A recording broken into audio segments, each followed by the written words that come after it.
Assalamualaikum warahmatullahi wabarakatuh. Mari kita buka kembali Mushaf Al-Quran. Kita buka surat ke-54, surat Al-Qamar. Karena yang lalu surat An-Najm sudah selesai. Selama bulan Ramadan biasanya saya menyampaikan intisari dari surat-surat tertentu.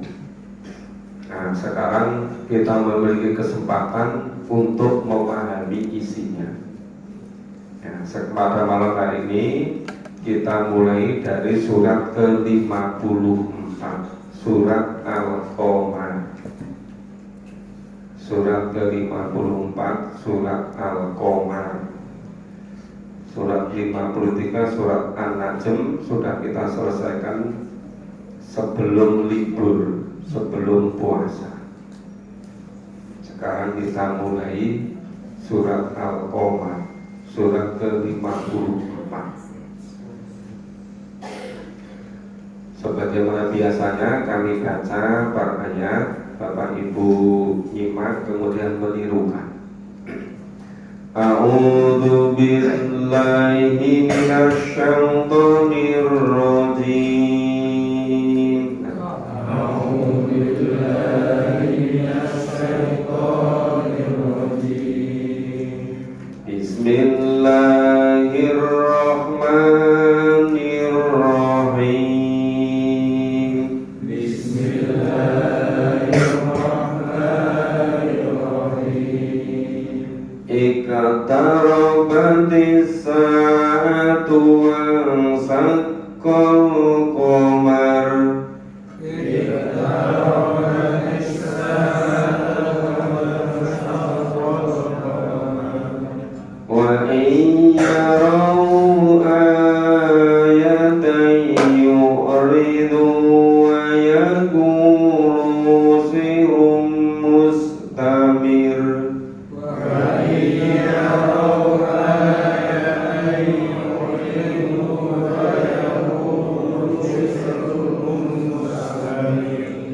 وَكَذَّبُوا وَاتَّبَعُوا أَهْوَاءَهُمْ وَكُلُّ أَمْرٍ مُسْتَقِرٌ. وَكَذَّبُوا وَاتَّبَعُوا أَهْوَاءَهُمْ وَكُلُّ أَمْرٍ مُسْتَقِرٌ. وَلَقَدْ جَاءَهُم مِّنَ الْأَنبَاءِ مَا فِيهِ مُزْدَجَرٌ. وَلَقَدْ جَاءَهُم مِّنَ الْأَنبَاءِ مَا فِيهِ مُزْدَجَرٌ. حِكْمَةٌ بَالِغَةٌ فَمَا تُغْنِ النُّذُرُ.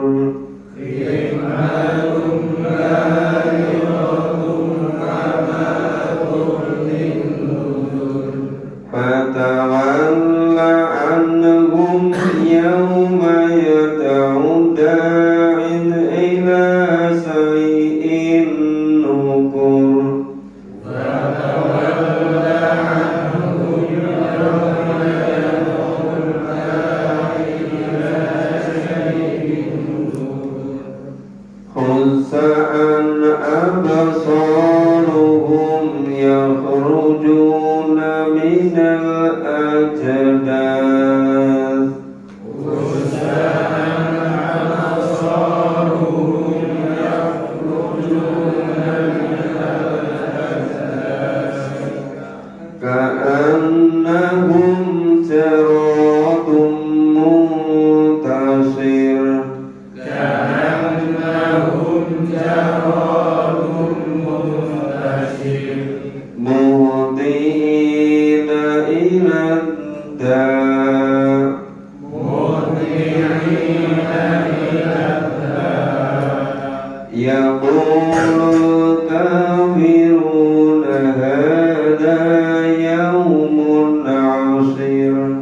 dulu, surat ke-54 disebut surat Al-Qamar, yang artinya itu bulan.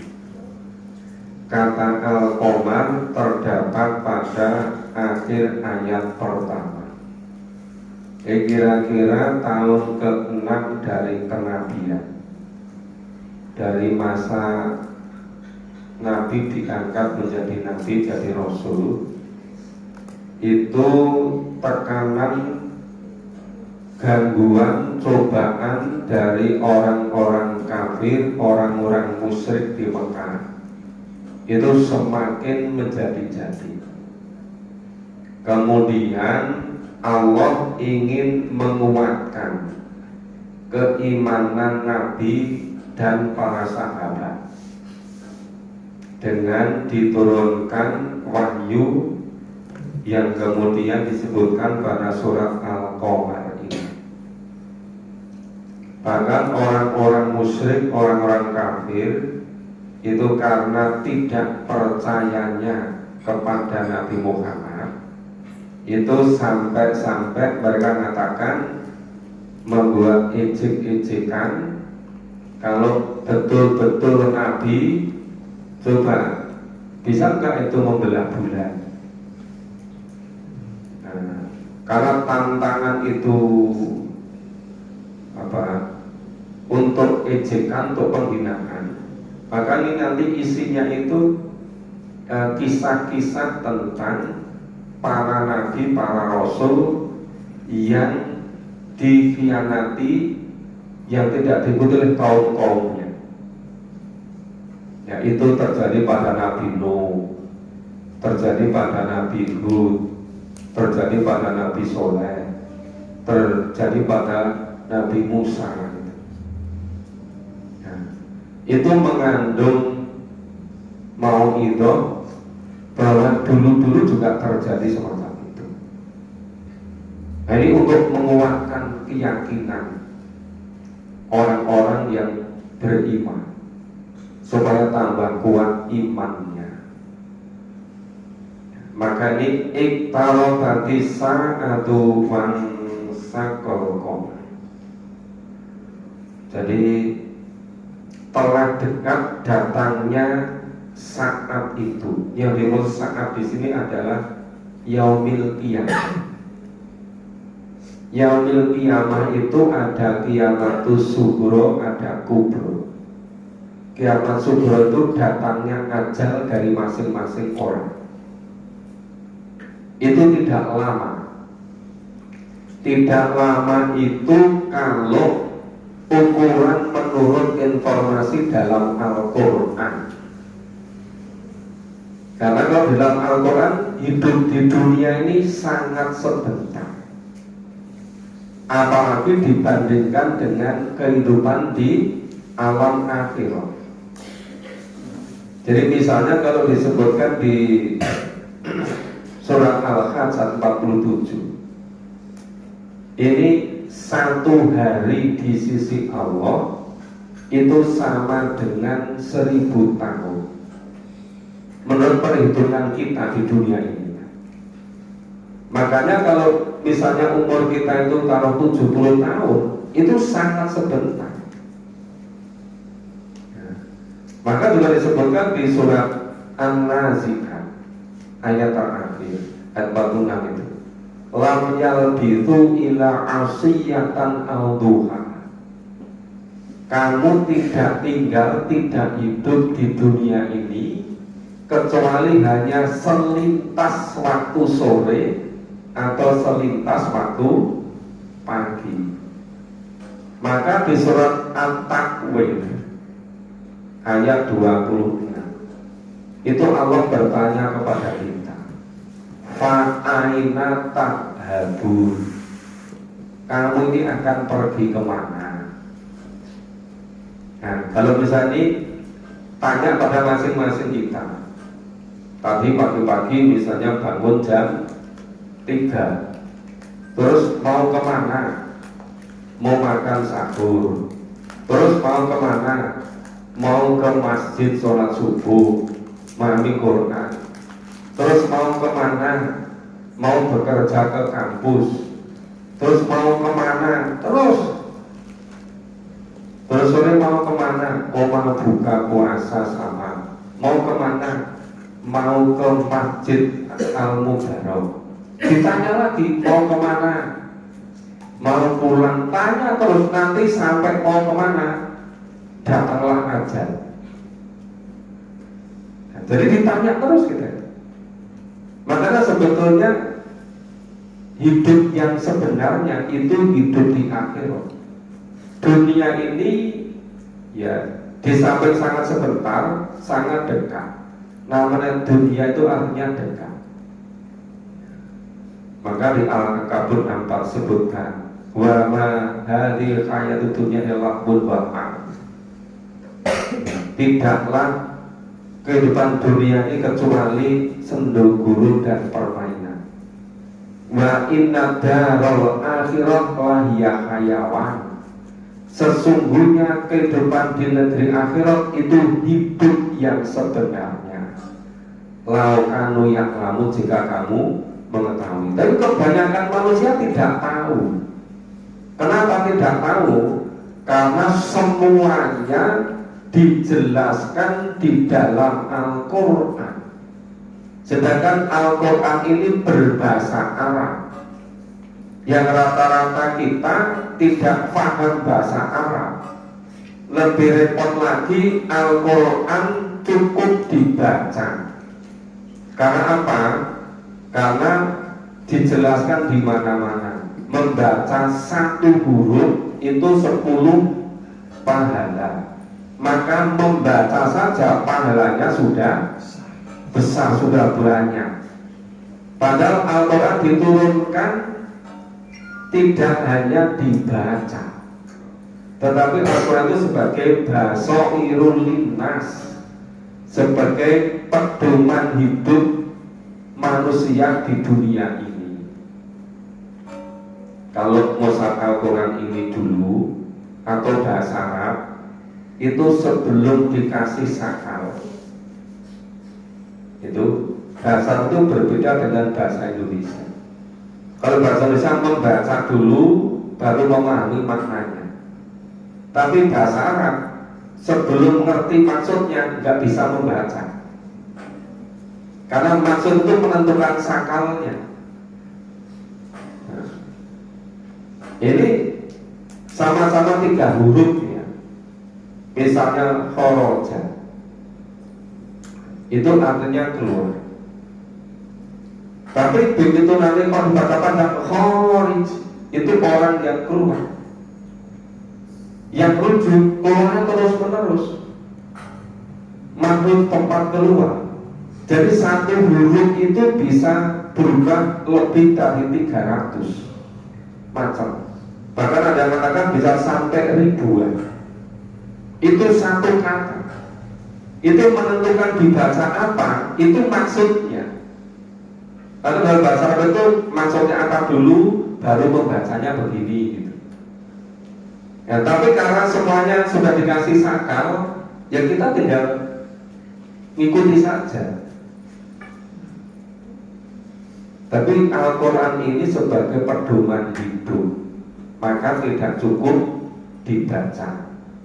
Nah, alhamdulillah sekarang kita punya kesempatan untuk memahami Al-Quran. Nah, mudah-mudahan ini insya Allah yang betul-betul akan menjamin keselamatan kita hidup besok di akhirat. Hidup yang sebenarnya, hidup yang selama-lamanya. Dan harus tuntas kita siapkan 100% komplit sebelum ajal datang. Nah, nanti kalau sebelum ajal mulai hidup kita ini, kita nyiapkan amal jariah, kita nyiapkan nanti pahalanya ngalir terus gitu. Tapi beramalnya ketika masih hidup di dunia ini, nanti tinggal kirim pahala terus gitu. Ya, sekarang kita pahami ayat pertama.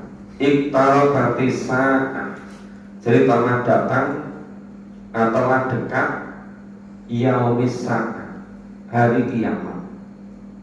supaya kita tuh siap-siap. Hidup dunia ini gak lama, cuma sebentar. Ya. Bangsa kolkoma dan telah terbelah bulan. Ini merupakan mukjizat dari Allah untuk menjawab tantangan dari orang-orang kafir, orang-orang musyrik Mekah. Ya. Kemudian Allah memberikan mukjizat pada Nabi. Jika betul-betul terjadi pada kira-kira tahun ke-6 kenabian, itu telah terbelah bulan. Ya, itu sebagai mukjizat Nabi Muhammad.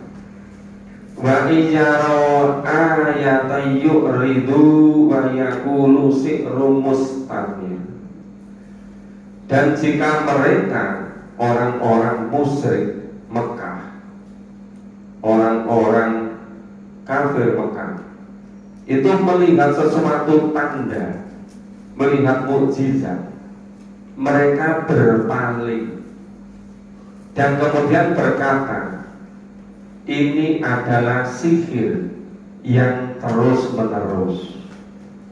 Jadi semula mereka nantang, ngejek, tapi setelah betul-betul itu diturunkan ada mukjizat, bulan bisa terbelah.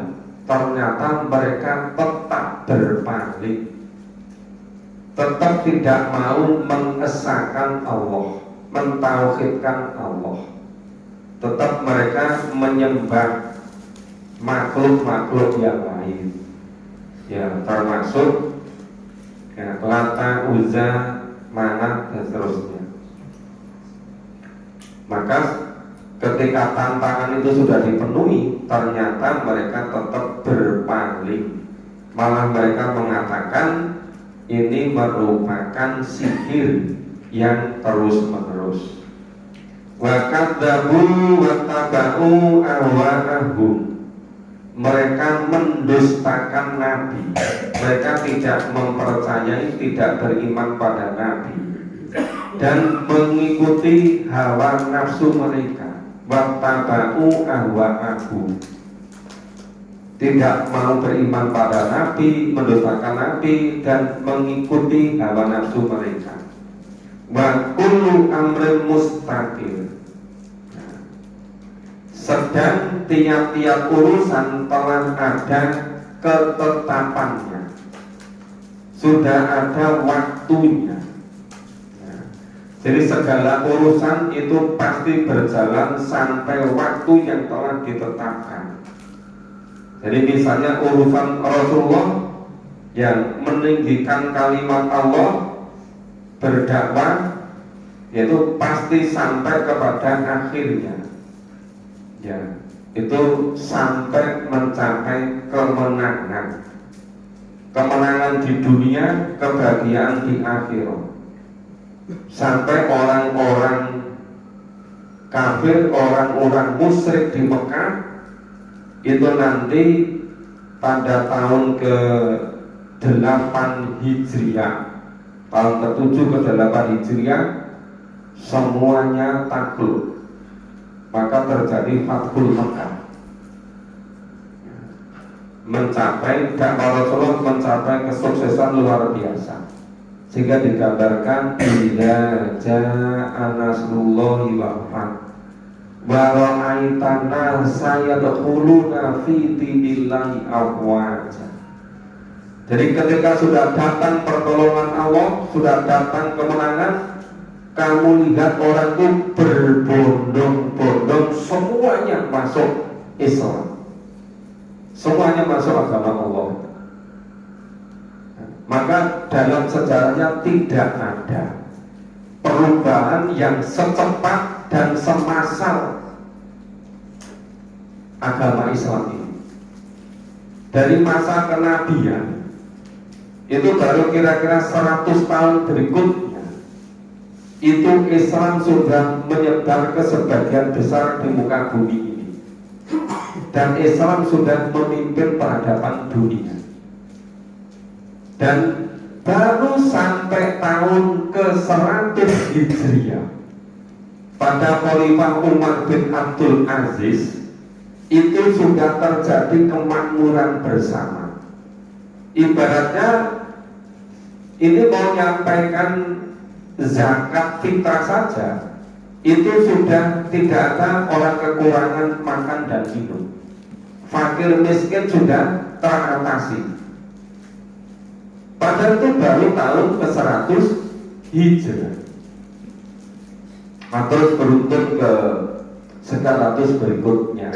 Nah, kemudian ketika orang-orang Islam itu mulai tidak lagi berpegang teguh kepada tuntunan Allah dan Rasul, mulai kendor, akhirnya seluruh dunia Islam dijajah oleh Eropa, yang termasuk Nusantara.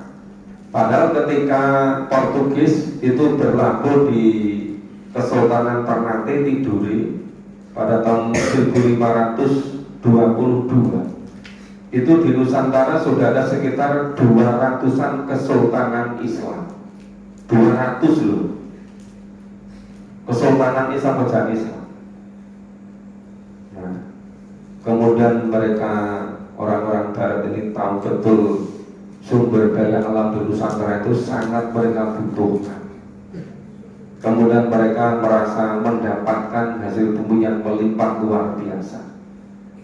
Bahkan mereka saling berebut. Maka akhirnya pada tahun 1605 mereka sepakat didirikanlah VOC, organisasi dagang yang luar biasa besarnya, untuk menguasai hasil bumi di Nusantara. Nah, mereka bagi-bagi. Akhirnya pada tahun 1895 VOC bangkrut, diambil alih oleh Nederland, oleh Belanda. Kemudian Belanda pada tahun 42 dikalahkan oleh Jepang, gilirannya ganti Jepang. Kemudian ketika Jepang kalah perang dunia, Hiroshima Nagasaki runtuh, dihancurkan oleh Amerika, Jepang menyerah, Indonesia merdeka. Belanda, Inggris dan sekelumnya kembali lagi merasani miliknya. Kemudian Indonesia secara formal meneruskan kemerdekaannya. Walaupun sampai sekarang tujuan kemerdekaan belum tercapai, karena tujuannya makmur bersama. Sekarang baru makmur sebagian kecil, sebagian besar belum bisa makmur. Maka kembali ke sini, ini wa kullu amrin mustaqil. Jadi setiap urusan itu telah ada ketetapannya, ya. Termasuk dakwah Nabi Muhammad mencapai kejayaan. Balaqad ja'akum minal amba'i ma fihi mustajab. Dan sesungguhnya telah datang kepada mereka beberapa kisah yang di dalamnya terdapat cegahan, ya, terdapat pelajaran dari orang-orang yang mengkufuri dakwah kenabian. Maka nanti setelah berturut-turut ada kisahnya Nabi Nuh, ada kisah Nabi Hud, Nabi Soleh, Nabi Musa dan seterusnya. Ya, ini semuanya Allah wahyukan kepada Nabi untuk umatnya, termasuk untuk kita, supaya bertambah kuat iman kita. Maka hikmatum balighoh, itulah suatu hikmah yang sempurna, ya. Maka peringatan-peringatan itu famatuhnin nudur, tiada berguna bagi mereka, bagi orang-orang yang kafir, orang-orang musyrik, tidak berguna. Tapi bagi orang-orang yang beriman, itu mauidhah yang luar biasa. Itu pelajaran yang sangat hebat. Fatawalla anhum, maka berpalinglah kamu dari mereka. Yauma yad'u da'i ila syai'in nukur. Ingatlah hari ketika seorang penyeru yaitu malaikat menyeru kepada sesuatu yang tidak menyenangkan. Kapan? Adanya hari pembalasan, ya, adanya kiamat kubro, kemudian yaumil ba'ats, dibangkitkan semua, dikumpulkan di mahsyar.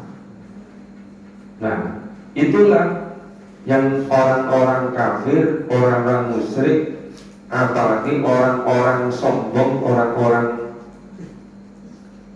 Bani Israil itu sangat takut, sangat benci adanya yaumil kiamat. Mereka sangat rakus pada hidup dunia dan sangat takut mati. Kenapa? Karena mereka sebetulnya tahu mereka sudah berbuat durhaka terus menerus, maka mereka sangat takut datangnya yaumil kiamat. Khusa'an absaruhum yakhrujuna minal ajdar kanahum jaradum muntashir, sambil menundukkan pandangan-pandangan mereka, ya, mereka keluar dari kuburan seakan-akan mereka belalang yang berterbangan. Jadi ketika terjadi yaumil ba'ats, ketika ya itu Allah sudah perintah pada malaikat untuk meniupkan trompet yang kedua, semuanya gegap-gegap bangun semua, tidak ada satupun yang tertinggal.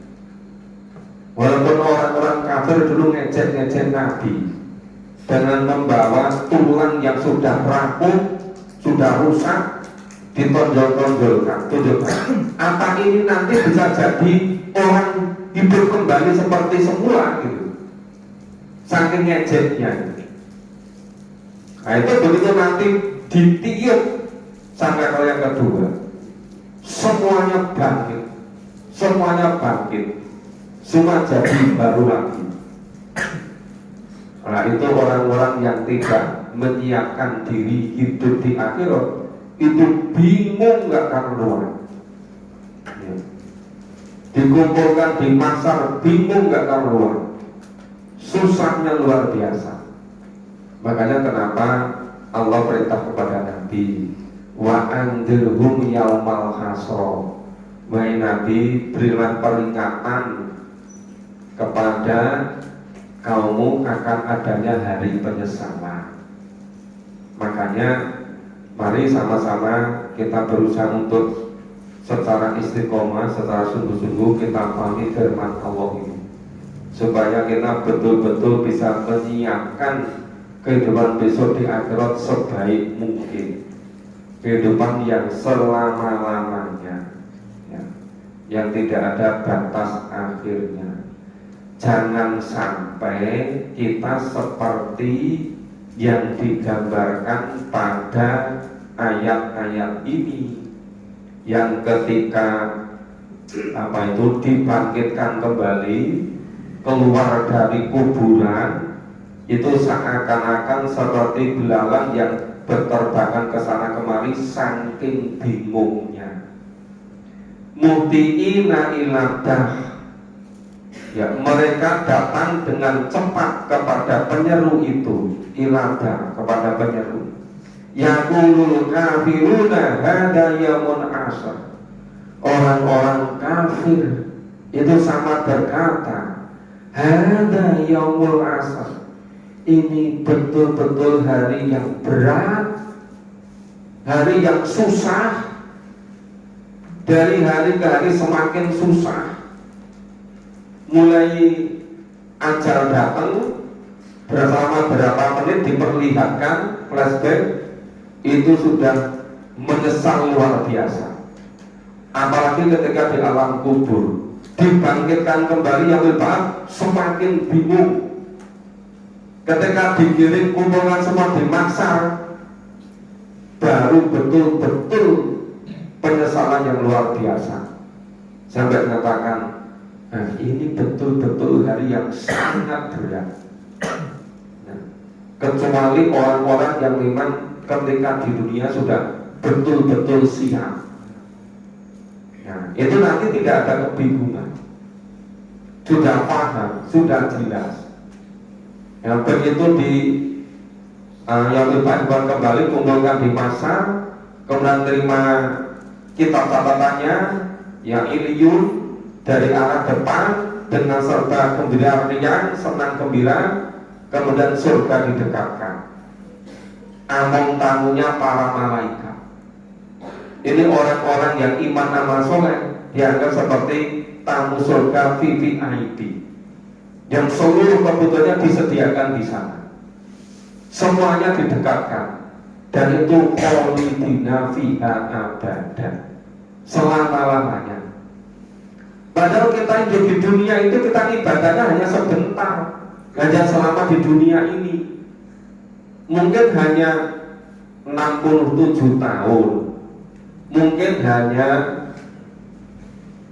70 tahun. Pada akhir Ramadan kemarin menjelang Lebaran, ada kawan guru besar umur 65 tahun wafat.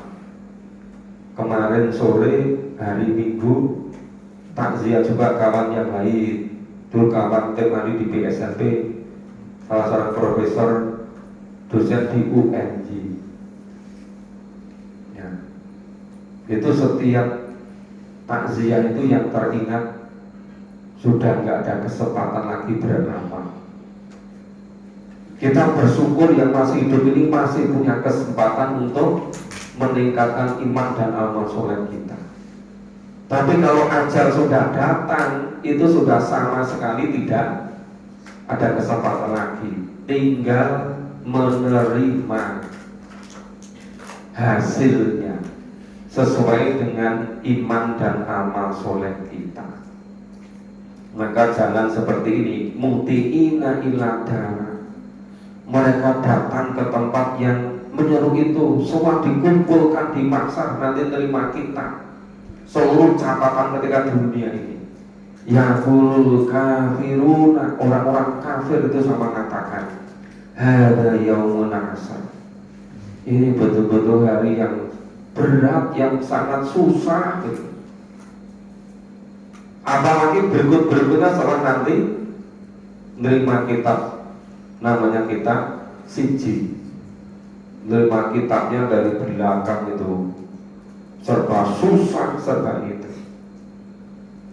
Itu pas kami Ramadan kemarin di Masjid Griyapura Asri, di Masjid Burman dosen UNJ. Ada salah satu teman itu yang dulu pernah ikut kajian di Al-Muqaddim, kan ketemu lagi di sana. Saya nyampaikan itu, selesai katakan, alhamdulillah ketemu Pak Ters lagi, teringat kembali dengan kitab Sijin sama Iliyun gitu. Jadi masih ingat itu. Jadi, makanya sering ikut biar ingat terus kitab Sijin sama Iliyun gitu. Ya kan?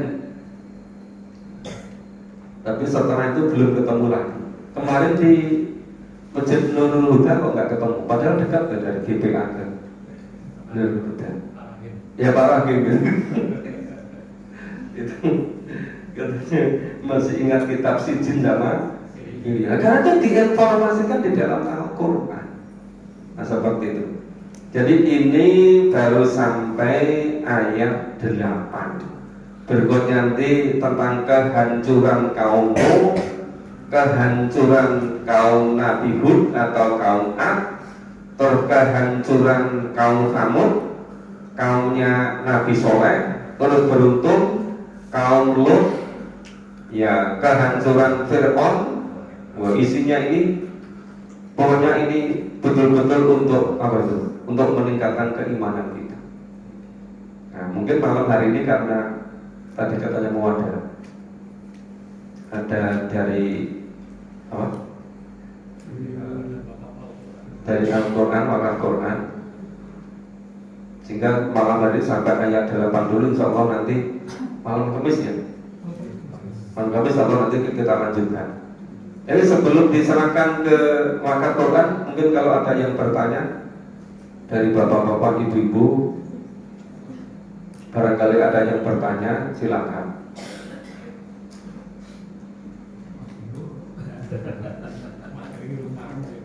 Oh, materinya Ramadan. Ramadan mungkin malam Kamis Rabu beli. Berseri gitu kan. Iya. Jadi memang pengantarnya padat sekali. Ini karena apa ya, betul-betul surat Al-Qamar ini isinya sangat padat, kisah-kisah yang ya tadi baru pendahuluan sudah demikian banyak. Ya bertahap supaya karena kalau terlalu banyak yang dilupakan. Tapi kalau nggak banyak yang dilupakan sedikit kan. Makanya jangan banyak dulu, biar nggak terlalu banyak yang dilupakan. Nah demikian Bapak Ibu untuk malam hari ini. Insya Allah nanti Rabu malam atau malam Kamis insya Allah kita lanjutkan. Nah, semoga kita memiliki kesempatan yang lebih baik lagi. Sebagaimana pada malam hari ini setelah Ramadan kita terus cepat-cepat memulai kembali. Memang kalau kami biasanya nggak pakai libur. Ya selama masih hidup di dunia ini tidak pernah ada libur. Yang di Masjid Quran itu hari Rabu Idul Fitri, Kamis pagi langsung mulai. Jadi tanpa ada libur. Libur itu besok ketika ajal sudah datang, ya itu baru libur. Selama masih di dunia nggak usah pakai libur. Ingat saja sejak kecil nggak punya tanggal merah. Ya, biasanya kalau tanggal merah itu jadwalnya banyak.